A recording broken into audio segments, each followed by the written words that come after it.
അങ്ങയുടെ ആദ്യത്തെ ഗാനം മഞ്ഞിലയിൽ മുങ്ങിത്തോർത്തി എന്നുള്ള ഗാനം ഇന്നും ജനഹൃദയങ്ങൾ വളരെയധികം ആഴത്തിൽ പതിഞ്ഞ് ഇന്നും പുതുമ തോന്നിക്കുന്നൊരു ഗാനമാണത്.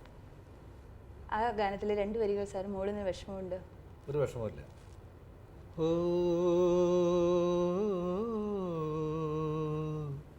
ഓ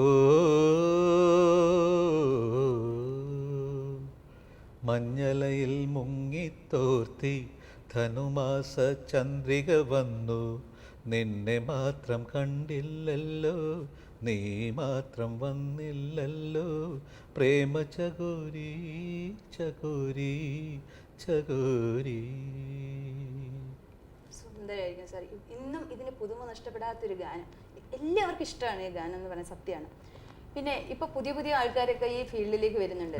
പക്ഷെ അവർക്ക് ആർക്കും ഒരു ജയചന്ദ്രനോ ഒരു യേശുദാസോ ആവാൻ പറ്റുന്നേയില്ല. എന്തുകൊണ്ടാണ് ഇതിന് കാരണം? അങ്ങനെ പറയുന്നത് അത് തെറ്റാണ്. പുതിയ ഗായകർ അവരുടെ രീതിയിൽ പാടുന്നു. ഇപ്പോൾ യേശുദാസും ഞങ്ങളും പാടിയ രീതി ഞങ്ങളുടെ രീതി. അതായത് പുതിയ ഗായകരുടെ അവരുടേതായ രീതി. എല്ലാവർക്കും വ്യത്യസ്തമായിട്ടുള്ള അവരെയും പറഞ്ഞിട്ട് അവരുടെ രീതി അവർ പാടുന്നുണ്ട്. അവർ പലരും ഇന്ന് പോപ്പുലർ ആവുന്നുണ്ട്. വളരെ പ്രോത്സാഹനം അർഹിക്കുന്ന പല ഗായകരുണ്ട് ഇന്നുണ്ട്. അവർ കയറി വരുന്നുണ്ട്. അവർ ദേ ആർ വെരി പോപ്പുലർ എന്നാണ്. പക്ഷെ എന്നാൽ ഈ വേറിട്ടൊരു ശബ്ദമില്ലേ നിങ്ങളുടെയൊക്കെ? ഒരു പെട്ടെന്ന് ജനങ്ങൾക്ക് മനസ്സിലാകുന്ന ഒരു ശബ്ദമായിരുന്നു, ശബ്ദത്തിന്റെ ഉടമയായിരുന്നു. അത് വർഷങ്ങളായിട്ട് ഞങ്ങൾ ഇത്ര വർഷങ്ങളായിട്ടുണ്ടല്ലോ ഫീൽഡിൽ നിൽക്കുന്നുണ്ടല്ലോ. അതുകൊണ്ട് കൂടുതൽ പരിചയമുള്ളതുകൊണ്ട് കൂടുതൽ ആൾക്കാർ കേൾക്കുന്നു മാത്രം. പക്ഷേ ഇന്നത്തെ പുതിയ ഗായകരും ഒരുപാട് പാടുന്നുണ്ട്, ഒരുപാട് ഫിലിമിൽ പാടുന്നുണ്ട്, അവർ പോപ്പുലർ ആകുന്നുമുണ്ട്. പിന്നെ സ്കൂളുകളിലും കോളേജിലും ഒക്കെ യുവജനോത്സവം ഒക്കെ നടക്കുന്നുണ്ട്. അപ്പം അവിടെ നിന്നൊക്കെ കുട്ടികൾ വരുന്നുണ്ട്. പക്ഷേ ഈ അവിടെ നിന്ന് വരുന്ന ആ ഫ്ലോ അത് എവിടെയോ നിന്ന് പോവുകയാണ്. അവരാരും അധികം ഉയർന്നു വരുന്നില്ല. അതിനുള്ള കാരണം എന്തായിരിക്കും? അത് അവരെ അർഹിക്കുന്ന ഒരു അംഗീകാരം കിട്ടാൻ അത് സമയമെടുക്കും കുറച്ച്. ഇതിപ്പോൾ ഇത് ഞങ്ങളെല്ലാം യൂത്ത് ഫെസ്റ്റിവലിൽ പാടി, ദാസേട്ടനും ഞാൻ യൂത്ത് ഫെസ്റ്റിവലൊക്കെ പാടി വന്നവരാണ് ഞങ്ങൾ. പക്ഷേ ഞങ്ങളത് പാടി വർഷങ്ങളോളം അതിനു വേണ്ടി പുറകെ നടന്ന് പാടി ഇങ്ങനെ കഷ്ടപ്പെട്ട് വന്നിട്ടല്ലേ ഞങ്ങളും മുന്നോട്ട് വന്നത്. അപ്പോൾ അത് കുറച്ച് സമയമെടുക്കും അവർ വരാൻ. അവർ കുറച്ച് പാടി പല സ്റ്റേജുകളിൽ പാടി പല ആളുകൾ കണ്ട് വലിയ സംഗീത കച്ചേരികളെല്ലാം കേട്ട് വലിയ പ്രോഗ്രാംസ് എല്ലാം കേട്ട് അങ്ങനെ അവർ എക്സ്പീരിയൻസ് വരുമ്പോൾ ഒരു വലിയ പാട്ടുകാരായിട്ട് വരും. അത് സമയമെടുക്കും കുറച്ച്, അത്രേ ഉള്ളൂ. പിന്നെ സാർ ഒരു മൃദംഗിസ്റ്റ് ആയിരുന്നല്ലോ പണ്ട്, അറിയാമായിരുന്നു വായിക്കാൻ. സാർ ഒരു സ്പോർട്സ് താരമായിരുന്നു, ക്രിക്കറ്റ് കളിക്കാരനായിരുന്നു. താരമൊന്നുമില്ല, ചുമ്മാ കോളേജ് കളിച്ചെന്ന് മാത്രമേ ഉള്ളൂ. അതുകൊണ്ട് താരമൊന്നുമില്ല, വെറുതെ ആയിരിക്കുമ്പോൾ ഒരു തമാശക്ക് കളിക്കുന്ന മാത്രമേ ഉള്ളൂ. സ്പോർട്സ് താരമൊന്നും അല്ലായിരുന്നു ഞാൻ. അഭിനേതാവാണ് സാറ്. അഭിനേതാവല്ല, ഒരു പടത്തിൽ 2 പടത്തിൽ അഭിനയിച്ചെന്ന് മാത്രമേ ഉള്ളൂ. ഗായകനാണെന്ന് പറയാം. ഞങ്ങളൊക്കെ വിചാരിച്ചു സാർ ഒരു സർവകലാ വല്ലഭനായിട്ട് ഞങ്ങൾ ട്രീറ്റ് ചെയ്യും. അല്ലല്ല, അതൊന്നും അങ്ങനെയൊന്നുമില്ല. ഒരു സൈഡിൽ ഇങ്ങനെ ഒരു സിനിമയിൽ അഭിനയിക്കാമെന്ന് പറഞ്ഞ് അഭിനയിച്ചു. ഇടയ്ക്ക് മൃദംഗം ഇടയ്ക്ക് വായിക്കാറുണ്ട്, ചെണ്ട കൊട്ടാറുണ്ട്. അങ്ങനെ ഒരു സൈഡിൽ ഇങ്ങനെ. പ്രധാനമായിട്ട് പ്രൊഫഷണൽ സിംഗിങ് അല്ലേ അത് തന്നെ. സാറേ, അഭിനയത്തിലോട്ട് കൂടുതൽ എന്തുകൊണ്ട് കൂടുതൽ ആ രംഗത്തേക്ക് പോയില്ല? അത് കഷ്ടപ്പെട്ട പണിയാണ്. അഭിനയിക്കാന്ന് പറഞ്ഞാൽ അതിൻ്റെ പുറകെ പോയി വെയിലും കൊണ്ട് അതിൻ്റെ ബുദ്ധിമുട്ടുണ്ട്. അങ്ങനെ ആകുമ്പോൾ എനിക്ക് റെക്കോർഡിങ് വരുമ്പോൾ അതിനെ എഫക്റ്റ് ചെയ്യില്ലേ. വല്ല കോൾഡ് വല്ല ചുമയൊക്കെ വരികയാണെങ്കിൽ റെക്കോർഡിങ്ങിന് എഫക്റ്റ് ചെയ്യും. അതായത് ഞങ്ങൾ വളരെ നക്ഷത്രങ്ങളിൽ അഭിനയിച്ച പിന്നെ ഞാൻ അഭിനയിച്ചിട്ടില്ല. പലപ്പോഴും വിളിക്കുന്നുണ്ട്. ഇപ്പോൾ മിസ്റ്റർ ഹരിഹരൻ, ഡയറക്ടർ ഹരിഹരനെ വിളിക്കാറുണ്ട് പലപ്പോഴും. ഞാൻ ഒഴിവാകാറുണ്ട്. കാരണം അതിൻ്റെ പുറകെ പോകാൻ ബുദ്ധിമുട്ടാണ്. കാരണം ശാസ്ത്രീയ സംഗീതത്തിലെ മികവ് തെളിയിക്കാനായിട്ട് രാഗം ശ്രീരാഗം എന്നുള്ള പാട്ട് വരെ കാത്തിരിക്കേണ്ടി വന്നു എന്ന് പറഞ്ഞാൽ തെറ്റുണ്ടോ? ഇല്ല, അതിനെക്കുറിച്ചൊരു കാര്യം പറയാണ്ട് എനിക്ക്.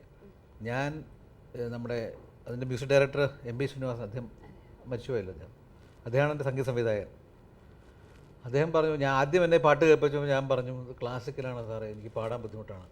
അപ്പോൾ അദ്ദേഹം പറഞ്ഞില്ല, അങ്ങനെയില്ല, ജയൻ യു കം, ദിവസം എന്നോട് പ്രാക്ടീസിന് വരൂ, ഒരാഴ്ച പ്രാക്ടീസ് ചെയ്തിട്ട് ശരിയാകും എന്ന് പറഞ്ഞു. വരാൻ പറഞ്ഞു. ദിവസം ഞാൻ പോയി പ്രാക്ടീസ് ചെയ്തു, പാടി റെക്കോർഡ് ചെയ്തപ്പോൾ അദ്ദേഹം ഒരു വാക്ക് പറഞ്ഞു, ഈ പാട്ടിന് തനിക്ക് സ്റ്റേറ്റ് അവാർഡ് കിട്ടാൻ താൻ അർഹനാണ്, പിന്നെ ദൈവത്തിൻ്റെ കയ്യിലെന്ന്. പക്ഷേ അദ്ദേഹം പറഞ്ഞു എനിക്ക് സ്റ്റേറ്റ് അവാർഡ് കിട്ടി ബന്ധനത്തിൽ ആ പാട്ട്. അങ്ങനെയാണ് ആ പാട്ടിൻ്റെ കഥ. ക്ലാസിക്കൽ എന്ന് പറഞ്ഞാൽ ക്ലാസിക്കൽ രീതിയിലുള്ള പാട്ടുകൾ ഞാൻ പാടാറുണ്ട്. പക്ഷേ അതിനെക്കുറിച്ച് പ്രാക്ടീസ് വേണ്ടി വരും. എനിക്ക് പെട്ടെന്നങ്ങ് പാടാൻ പറ്റില്ല. പക്ഷേ സാർ വളരെയധികം പഠിച്ചതൊക്കെ ഇല്ലേ ക്ലാസിക്കൽ സംഗീതം? അധികം പഠിച്ചിട്ടില്ല, പഠിച്ചിട്ടുണ്ടെന്ന് മാത്രമേ ഉള്ളൂ. കൂടുതൽ കച്ചേരികൾ കേട്ടിട്ടുണ്ട്. ആ കേൾവിജ്ഞാനം മാത്രമേ എനിക്ക് അധികം ഉള്ളൂ. അധികം പഠിച്ചിട്ടില്ല. ഞാൻ മൃദംഗമാണ് ശരിക്കും പഠിച്ചിരിക്കുന്നത്. അപ്പോൾ അതിനെ കച്ചേരിക്കൊക്കെ ഒരുപാട് കച്ചേരി കേൾക്കാൻ പോകാറുണ്ട് മൃദംഗം പഠിച്ചുകൊണ്ടേ. അപ്പോൾ അങ്ങനെ ഒരുപാട് കച്ചേരി കേട്ടിട്ടുണ്ട്. ആ കേൾവിജ്ഞാനം, ഒരുപാട് രാഗങ്ങളും കേൾവിജ്ഞാനം കൊണ്ടാണ് ഞാൻ പാടുന്നത്. അതുകൊണ്ട് പഠിച്ച് പാടുന്നതല്ല. പിന്നെ പറഞ്ഞാല് ഒരു കണ്ണാലെ പാര് പുന്നാര മോനെ എന്നൊരു അത് ഹാസ്യ കോമഡി ഗാനം. അതെ, ഹാസ്യം അത് പാടാം. ഹാസ്യം ഒരു കോമഡി നമുക്ക് ഇഷ്ടമുള്ള ജീവിതത്തിൽ തന്നെ എപ്പോഴും ഒരു തമാശയായിട്ട് കാണുന്നതാണ് ഞാൻ. അപ്പൊ അപ്പോൾ ഒരു കോമഡി പാടാൻ വളരെ ഈസിയാണ് കോമഡി പാട്ടുകൾ. അപ്പൊ സാറിന് അങ്ങനത്തെ പാട്ട് പാടാൻ വിഷമം വല്ലതുണ്ട്? കാരണം ഞാൻ ഇന്ന തരത്തിലുള്ള ഗാനങ്ങളെ പാടുള്ളൂ. അങ്ങനെയൊന്നുമില്ല, എനിക്ക് ഏത് തരത്തിലും വേണമെങ്കിൽ പാടും. അങ്ങനെ പ്രശ്നം, അങ്ങനെ റെസ്ട്രിക്ഷൻ ഒന്നുമില്ല. പാടാൻ പറഞ്ഞതും പാടും. നമുക്ക് അങ്ങനെ അങ്ങനെ ഒരു റെസ്ട്രിക്ഷൻ ഒന്നുമില്ല. ആരുടെ സംഗീത സംവിധാനം? അങ്ങനെ ആര് പറഞ്ഞാലും പാടും. നല്ല പാട്ടുകളായിരിക്കണം എന്ന് മാത്രം. അങ്ങനെ നിർബന്ധമൊന്നുമില്ല. അവർ പറഞ്ഞ ആര് പറയുന്ന ഒരു പാടും, അവർ പറയുന്ന പാട്ട് പാടുക, അത്ര തന്നെ ഉള്ളൂ. അല്ലാണ്ട് അതിനിപ്പോൾ ഇന്ന നല്ല പാട്ട് സെലക്ട് ചെയ്ത് പാടുക അങ്ങനെയൊന്നുമില്ല എനിക്ക്. സാറിന് ഏറ്റവും ഇഷ്ടപ്പെട്ട സംഗീത സംവിധായകൻ ആരാ? എല്ലാവരും എനിക്കിഷ്ടമാണ്. ഗാനരചയിതാവ്? എല്ലാവരും എത്ര നമുക്ക് എത്ര ഒരാൾ നമ്മൾ ഒരു കമ്പയർ ചെയ്ത് ഒരാൾ ഇഷ്ടം എന്ന് ഒരിക്കലും പറയാൻ പാടില്ല. എന്താണ് ഓരോരുത്തർക്കും ഓരോ രീതിയാണ്. ഇപ്പോൾ ഗാനരചയിതാക്കി തന്നെ ഇപ്പോൾ ഭാസ്കരൻ മാസ്റ്റർ, വയലാർ, മറ്റേ OMD സാറ്, യൂസഫ് അലി കേച്ചേരി, ഇപ്പോൾ ഇന്നത്തെ തലമുറയിൽ നമ്മുടെ ഗിരീഷ് പുത്തഞ്ചേരി, കൈതപ്രം, ഇവരൊക്കെ ടാലൻറ്റഡ്, എല്ലാവരും ടാലൻറ്റ്. അവർക്ക് എല്ലാവരും ഓരോരുത്തർ ഓരോ രീതിയുണ്ട്. അപ്പോൾ ഒരാളൊക്കെ നല്ലതെന്ന് ഒരിക്കലും നമ്മൾ ഒരിക്കലും പറയരുത്. എല്ലാവരും അവരുടെ കോൺട്രിബ്യൂഷൻ ചെയ്തിട്ടുണ്ട്. ഈ പറയുന്ന എല്ലാവരും അവരുടെ കോൺട്രിബ്യൂഷൻ ചെയ്തിട്ടുള്ള ആൾക്കാരാണ്. നമ്മൾ ഇന്ന ആളാണ് നല്ലതെന്ന് പറയാൻ പാടില്ല ഒരിക്കലും. പക്ഷേ വയലാർ രാമവർമ്മ പണ്ട് പറഞ്ഞിരുന്നു ചലച്ചിത്ര ഗാനങ്ങൾ കവിതകളാണെന്ന്. സാർ അത് ശരിയാണെന്ന് വിചാരിക്കും? അല്ല, അദ്ദേഹത്തിൻ്റെ ഗാനങ്ങൾ കവിതകളായിരുന്നു.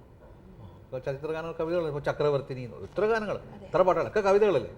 ഇപ്പോൾ ദേവരായ മാസ്റ്റർ അദ്ദേഹത്തിൻ്റെ വലിയൊരു സംഗീത സംവിധായകനോട് അദ്ദേഹം അത് വളരെ ജനങ്ങളിലേക്ക് എത്തിച്ചു ആ പാട്ട്.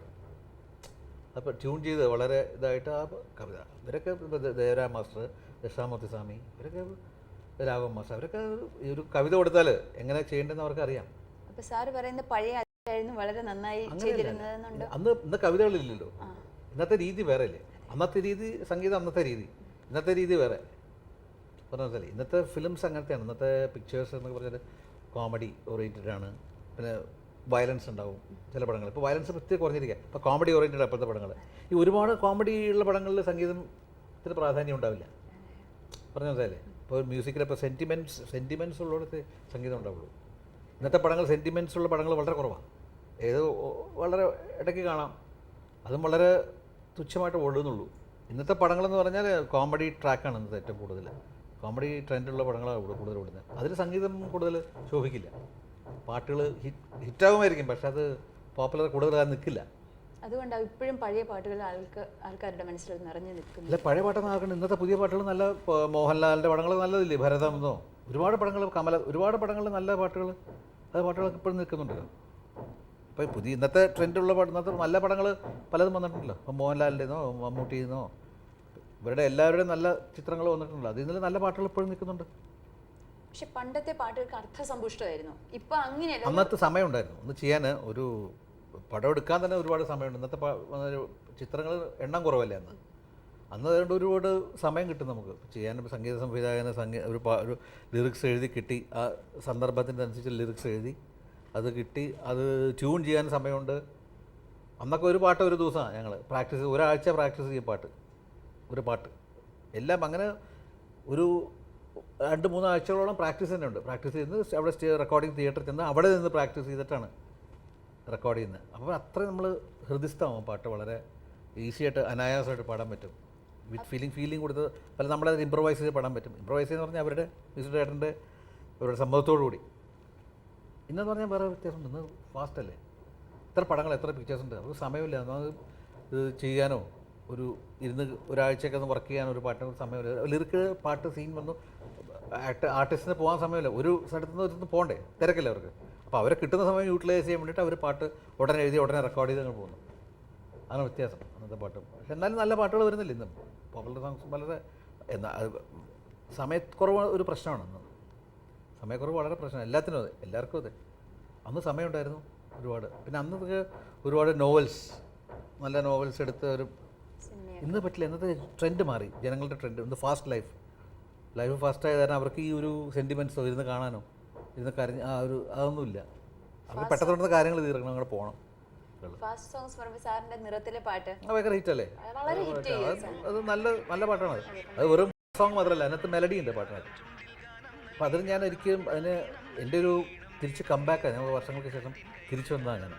അത് പ്രധാന കാരണക്കാരൻ ഞാൻ തിരിച്ചു വരാൻ കാരണം ജോണി സാഗരിക, അദ്ദേഹത്തിൻ്റെ പടമാണ്. അദ്ദേഹം കാരണം പറഞ്ഞിട്ടാണ് ആ പാട്ട് എനിക്ക് കിട്ടുന്നത്, നിറത്തിലെ പാട്ട്. അദ്ദേഹം ഒറ്റ വാക്കോട്ട് എനിക്ക് കിട്ടിയ പാട്ട്. അതുകൊണ്ട് തിരിച്ചു വരാൻ ഞാൻ ജോണിക്ക് കടപ്പെട്ടിരിക്കുന്നു. തന്നെ തെലുങ്കിലെടുത്തു വേറെ നൂവേ കാവാലി എന്നൊരു തെലുങ്ക് പടം ഇപ്പോൾ അതിറങ്ങി. അത് സൂപ്പർ ഹിറ്റാണ്. അത് മലയാളം നിറത്തിനേക്കാൾ 3-4 മടങ്ങ് ഹിറ്റാണത്. കാസറ്റ്സ് ഭയങ്കര സെയിലാണ്. അതിൽ ആ പാട്ട് തന്നെ സെയിം ഏകദേശം ആ ട്യൂൺ തന്നെ ഇട്ടിരിക്കുന്നത്. നിറത്തിലെ പാട്ട് ഞാൻ തന്നെ ഞാൻ പാടിയത്. കാരണം തെലുങ്ക് ഒരുപാട് പടങ്ങളിൽ പാടുന്നുണ്ട്. ആ പടം കഴിഞ്ഞ പിന്നെ തെലുങ്കിൽ പാടുന്നുണ്ട്. അങ്ങനെ ഇപ്പോൾ ഓരോ കാലഘട്ടമല്ലേ, കാലഘട്ടത്തിൽ ഇന്നത്തെ ഫാസ്റ്റ് ടൈപ്പ് ഓഫ് മ്യൂസിക്കാണ്. ആ അന്നത്തെ സംഗീതം ഒന്നും ഇട്ടാൽ അത് ജനങ്ങൾക്ക് ഇഷ്ടമാവും തോന്നുന്നില്ല. ഇഷ്ടമാവും, പക്ഷെ അത് സിറ്റുവേഷൻ കറക്റ്റ് ആയിരിക്കണം. അല്ലാണ്ട് വെറുതെ പാട്ടിട്ട് കഴിഞ്ഞാൽ ജനങ്ങൾ എഴുന്നേറ്റ് പോകുന്നു. താൻ ആദ്യത്തെ അവാർഡ് കിട്ടിയത് പണിതീരാത്ത വീട്ടിലെ സുപ്രഭാതം തുടങ്ങുന്ന ഗാനമാണ്. അതിനെക്കുറിച്ച് എന്തായിരുന്നു സാറിന് ആദ്യം പാട്ട് പാടുമ്പോണ്ടായ ഒരു ഫീലിംഗ്, അവാർഡ് കിട്ടിയെന്ന് കേട്ടപ്പോൾ ഉണ്ടായ ഒരു സന്തോഷത്തെ കുറിച്ചിട്ടോ? ആദ്യത്തെ സ്റ്റേറ്റ് അവാർഡല്ലേ, വളരെ സന്തോഷമുണ്ടായിരുന്നു. പിന്നെ അത് കഴിഞ്ഞ ഉടനെ ആയിരുന്നു എൻ്റെ വിവാഹം. അത് ഞാൻ എന്നിട്ട് അവാർഡ് മേടിക്കാൻ പോകുന്നത് എൻ്റെ ഭാര്യയും കൂടിയിട്ടാണ്. State award, first state award. അത് ഒരിക്കലും മറക്കാൻ പറ്റാത്തൊരു സംഭവമാണ്. സാർ 2 വരി എതിരെ.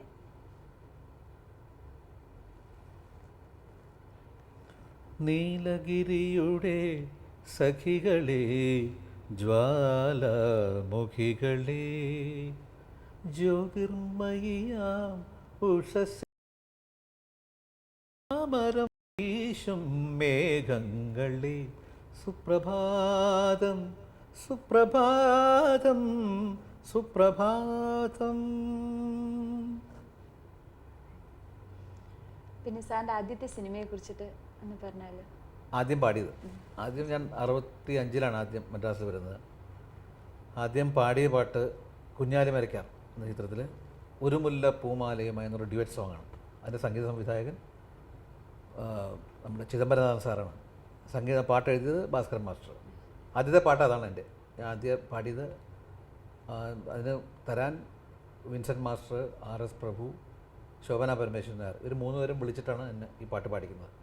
ആദ്യത്തെ സംഗീത സംവിധായകൻ ചിദംബരനാഥൻ സാറാണ്. അത് കഴിഞ്ഞിട്ട് ആദ്യത്തെ ഇറങ്ങിയ പാട്ട് ഇതാണ്, മഞ്ഞളയിൽ മുങ്ങിത്തോളി. അത് റിലീസ് ചെയ്ത് മറ്റേ കളിത്തോഴനാണ്. അതുകൊണ്ടാണ് ആദ്യ പാട്ട് വന്നത്. അപ്പോൾ ആദ്യം പാടിയത് കുഞ്ഞാലി മരക്കാറിലാണ്, പക്ഷെ ആദ്യം ഇറങ്ങിയ പാട്ട് മഞ്ഞളയിൽ മുങ്ങിത്തോർത്തി എന്നുള്ളതാണ്. പിന്നെ സാറിന് ഗുരു ആരാണ് പഠിപ്പിച്ചത്? സാർ എവിടെയായിരുന്നു സാറിൻ്റെ വിദ്യാഭ്യാസമൊക്കെ? വിദ്യാഭ്യാസം ഇരിഞ്ഞാലക്കുടയിലായിരുന്നു ഞാൻ പഠിച്ചത്. സ്കൂളിൽ നാഷണൽ ഹൈസ്കൂളിലാണ് പഠിച്ചത്. പിന്നെ ഈ ലളിത സംഗീതത്തിലേക്ക് കൂടുതൽ എന്നെ പ്രോത്സാഹിപ്പിച്ചത് എൻ്റെ ഒരു മലയാളം മാസ്റ്റർ, അദ്ദേഹം രാമനാഥൻ മാസ്റ്റർ എന്ന് പറയുന്നത് ഇരിഞ്ഞാലക്കുടയുണ്ട്. അദ്ദേഹം ഇപ്പോഴും ഉണ്ട് അവിടെ. അദ്ദേഹമാണ് എന്നെ കൂടുതൽ പ്രോത്സാഹിപ്പിച്ച് ലൈറ്റ് മ്യൂസിക്കിൽ. അദ്ദേഹം പാട്ടുകൾ എഴുതി ട്യൂൺ ചെയ്ത് സ്കൂളിൽ പഠിക്കുമ്പോൾ പാടാറുണ്ട്. യൂത്ത് ഫെസ്റ്റിവൽ, എനിക്ക് സ്റ്റേറ്റ് യൂത്ത് ഫെസ്റ്റിവൽ ഫസ്റ്റ് കിട്ടി. ആദ്യം ഡിസ്ട്രിക്ട് ലെവലിലായിരുന്നു ഇരിഞ്ഞാലക്കുട വെച്ച്. അതിന് ആദ്യം ഫസ്റ്റ് പ്രൈസ് കിട്ടി. പിന്നെ സ്റ്റേറ്റ് ലെവലിൽ പോയി. ആദ്യത്തെ 1958 ഫസ്റ്റ് സ്റ്റേറ്റ് അവാർഡ്, അതിലാദ്യം മ്യൂസിക്കിന് കിട്ടിയത് ദാസേട്ടനാണ്, യേശുദാസ്. ആദ്യത്തെ ഫസ്റ്റ് സ്റ്റേറ്റ് അവാർഡ്. അത് അന്നാ കൊല്ലം എനിക്ക് മൃദംഗത്തിന് സ്റ്റേറ്റ് ഫസ്റ്റ് കിട്ടി. പിന്നെ അദ്ദേഹം കഴിഞ്ഞ് അദ്ദേഹം 10ാം ക്ലാസ് പോയി കഴിഞ്ഞ് പിന്നത്തെ 2 കൊല്ലം എനിക്ക് ലൈറ്റ് മ്യൂസിക്കിനും കിട്ടി, മൃദംഗത്തിനും കിട്ടി. അങ്ങനെയാണ് വന്നത്. പിന്നെ കോളേജിൽ വന്ന് ഗ്രാജുവേറ്റ് ചെയ്തിട്ടാണ് മദ്രാസിലേക്ക് പാടാൻ വേണ്ടി വന്നത്. അങ്ങനെയാണ് എൻ്റെ തുടക്കം ഇരിഞ്ഞാലക്കുടയിൽ. സാറും യേശുദാസും തമ്മിലുള്ള ബന്ധം? അദ്ദേഹം എൻ്റെ ഒരു ജ്യേഷ്ഠ സഹോദരനെ പോലെയാണ്. എൻ്റെ ജ്യേഷ്ഠൻ മരിച്ചുപോയി, സുധാകരൻ എന്ന് പറഞ്ഞിട്ട്. ചേട്ടനും യേശുദാസും ഒന്നിച്ചായിരുന്നു മദ്രാസ് താമസിച്ചത് പണ്ട് 1963. പിന്നെ സാറിൻ്റെ വീട്ടിൽ അവിടെ കുടുംബത്ത്, ഐ മീൻ അച്ഛൻ അമ്മ അവർക്കൊക്കെ സംഗീതത്തിൽ താല്പര്യമുള്ളവരായിരുന്നു? അച്ഛൻ നല്ലോണം പാടിയിരുന്നു. അച്ഛൻ നല്ല ഗായകനായിരുന്നു. അദ്ദേഹം ഇതിന് സ്റ്റേജിലൊന്നും പാടിയിട്ടില്ല, നല്ല ഒരു പാട്ട് സംഗീതജ്ഞനായിരുന്നു അദ്ദേഹം. അദ്ദേഹത്തിൻ്റെ ടേസ്റ്റാണ് എനിക്ക് കിട്ടിയെന്ന് തോന്നുന്നത്. വളരെ. സഹോദരങ്ങൾ, എൻ്റെ ജ്യേഷ്ഠൻ മരിച്ചുപോയി. ചേട്ടൻ നല്ലോണം പാടിയിരുന്നു, സുധാകരൻ. 2ാമത്തെ സിസ്റ്ററുണ്ട്. പിന്നെ ഞാൻ, എൻ്റെ താഴെ ഒരു അനിയൻ, അദ്ദേഹം ദുബായിലാണ്. താഴെ സിസ്റ്റർ, ഏറ്റവും താഴെ. അവരെല്ലാം ടേസ്റ്റുള്ളവരാണ്, എല്ലാവർക്കും മ്യൂസിക് ടേസ്റ്റുള്ളവരാണ്. പിന്നെ വീട്ടിൽ ഭാര്യ കുട്ടികൾക്ക് മോൻ കുറച്ച് പാടുന്ന ആളാണ്. കുറച്ച് ഒരു ഇതിലൊക്കെ പാടി ബികോമിന് പഠിക്കുന്നു. അയാൾ സംഗീതം, കർണാടക സംഗീതം പഠിക്കുന്നുണ്ട്. ഇവിടെ തന്നെ മദ്രാസ് തന്നെ. സാർ നാട്ടിലൊന്നും പോകാറില്ലേ ഓണത്തിനൊക്കെ? ഓണത്തിനായിട്ട് പോകാറില്ല. ഓണത്തിന് ഈ പരിപാടി വരില്ലേ, നമ്മൾ ടൂറിസം ഗവൺമെൻറ്റിൻ്റെ, അതിന് അല്ലെങ്കിലും ഓണത്തിന് തൃശ്ശൂരൊക്കെ പോയി. അത് മിക്കവാറും ഓണം എൻ്റെ വീട്ടിലായിരിക്കുമല്ലോ, ഭാര്യയും മക്കളുമായിട്ട്. അല്ലാതെ സമയം കിട്ടിക്കഴിഞ്ഞാൽ ഇടയ്ക്ക് ഞാൻ പോകാറുണ്ട് നാട്ടിൽ പോയി. സാറിന് പഴയ ഓർമ്മകൾ ഉണ്ടാവില്ലേ ഓണത്തെ കുറിച്ചിട്ട്? ഒരുപാട് കുട്ടിക്കാലത്തെ ഓർമ്മ എന്നൊക്കെ പറഞ്ഞാൽ ഞങ്ങളുടെ കുട്ടിക്കാലത്തുള്ള ഓർമ്മ വളരെ ഉണ്ട്. അന്നത്തെ ഓണമൊക്കെ പോയി, ഇന്നൊക്കെ ആ ഒരു ഇത് പോയി. ഇന്നത്തൊക്കെ വളരെ ഇതായല്ലോ. അന്നെന്നൊക്കെ പറഞ്ഞാൽ വളരെ സിമ്പിളായിരുന്നു. ഓണത്തപ്പനെ ഞങ്ങൾ തന്നെ ഉണ്ടാക്കി പൂവ് കൊണ്ടുവന്ന് ഇതൊരു അന്നത്തെ ആ കാലമൊക്കെ ഒരു പഴയ കാലം മറക്കാൻ പറ്റില്ല. അതിന്നില്ല, ആ അന്തരീക്ഷം ഇല്ല അന്ന്. ഇപ്പോൾ സത്യം പറഞ്ഞാൽ നഷ്ടബോധം തോന്നുന്നില്ലേ നമുക്ക്? തീർച്ചയായിട്ടും. ഇന്നത്തെ കുട്ടികൾക്ക് അതുപോലെ ആ പഴയ ഒരു ഓണം ആഘോഷിക്കാൻ കഴിയുന്നില്ലല്ലോ എന്ന് ഓർത്തിട്ട് അറിയില്ല, അവർക്ക് അതിനുള്ള ഇതില്ല, ഭാഗ്യമില്ല എന്ന് ഞാൻ പറയാം. പക്ഷേ ഇന്നത്തെ അവർക്ക് ഒരുപാട് ഫെസിലിറ്റീസ് ഉണ്ട്, സൗകര്യങ്ങളുണ്ട്, സിനിമയ്ക്ക് പോകാം, അങ്ങനെ ഒരുപാട്. നമുക്ക് അന്ന് അതില്ലായിരുന്നു. പക്ഷെ അന്നത്തെ ആ ഒരു അന്തരീക്ഷമില്ല, അന്നത്തെ ആ ഒരു എന്താ ആ ഒരു കാലം നല്ല കാലമായിരുന്നു. ആ കാലം ഇല്ല അന്ന്. എല്ലാം ആർട്ടിഫിഷ്യലായിട്ട്. എല്ലാം ആർട്ടിഫിഷ്യൽ. സാറിൻ്റെ മകൻ ഇപ്പോൾ ഈ രംഗത്ത് വന്നു കഴിഞ്ഞാൽ അപ്പം മകനെ പ്രോത്സാഹിപ്പിക്കാനായിട്ട് ഈ രംഗത്ത് കണ്ടിന്യൂ ചെയ്യിക്കാനായിട്ട് എന്താണ് സാർ ചെയ്യുന്നത്? ഇപ്പോൾ കർണാടക സംഗീതം പഠിപ്പിക്കുന്നുണ്ട്. പിന്നെ എൻ്റെന്നല്ല, എല്ലാവരുടെയും പഴയ പാട്ടുകൾ, പുതിയ പാട്ടുകളും, എല്ലാ പാട്ടും, ഇപ്പോൾ ഗായകനായാലും ശരി ഗായികമാരായാലും ശരി എല്ലാവരുടെയും പാട്ടുകൾ കേട്ട് ഇപ്പോൾ അവനോട് ഞാൻ പറഞ്ഞിട്ട് പുതിയ രീതി ഉണ്ടാക്കണം, പുതിയ ശൈലി ഉണ്ടാക്കിയെടുക്കണം എന്ന് പറഞ്ഞ് ഞാൻ ഇപ്പോൾ ഒരുപാട് പ്രോത്സാഹിപ്പിക്കുന്നുണ്ട്. മകളെ ഈ രംഗത്ത് തന്നെ കൊണ്ടുവരാനാണ്? ഇല്ല മകള് പക്ഷേ പാട്ട് ടേസ്റ്റൊക്കെ ഉണ്ട്. പക്ഷെ ഇപ്പോൾ വർക്ക് ചെയ്യാനും ഇത് ഗായികയായിട്ട് വരാൻ അവൾക്ക് താല്പര്യമില്ല. പക്ഷെ മകനാണെങ്കിൽ രംഗത്ത് പിന്നണി ഗായകനായിട്ട് അറിയപ്പെടാനാണോ ആഗ്രഹം? അങ്ങനെയൊന്നുമില്ല, വന്നാൽ കൊള്ളാൻ മാത്രം. ഇതിന് പഠിക്കല്ലേ, ബികോമിന് പഠിക്കല്ലേ, പഠിച്ച് അതെല്ലാം ദൈവത്തിൻ്റെ അനുഗ്രഹം പോലെ ഈശ്വരൻ നിശ്ചയിക്കുന്ന മാതിരി. അപ്പോൾ പിന്നീട് ഗായകന് വന്നാൽ നല്ല കാര്യം, അത് അവൻ തീരുമാനിക്കണം എന്താ വേണ്ടത്. ഇത്രയും സമയം ഞങ്ങളോടൊപ്പം ചിലവഴിച്ച അങ്ങേക്ക് വളരെ നന്ദി. നമസ്കാരം.